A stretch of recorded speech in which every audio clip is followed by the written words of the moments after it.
अस्सलाम वालेकुम। इस वक्त हम कुर्तून इटली में हैं, जिस जगह पे हादसा हुआ है। मैं मोहम्मद एहसन बात कर रहा हूँ, अजान खान अफरीदी का मामू।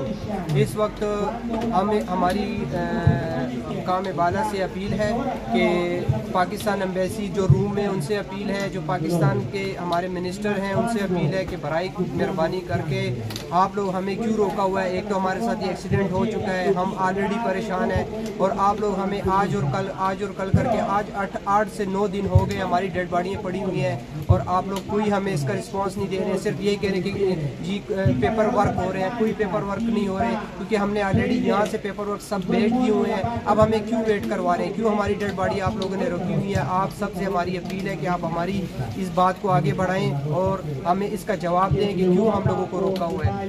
ठीक है।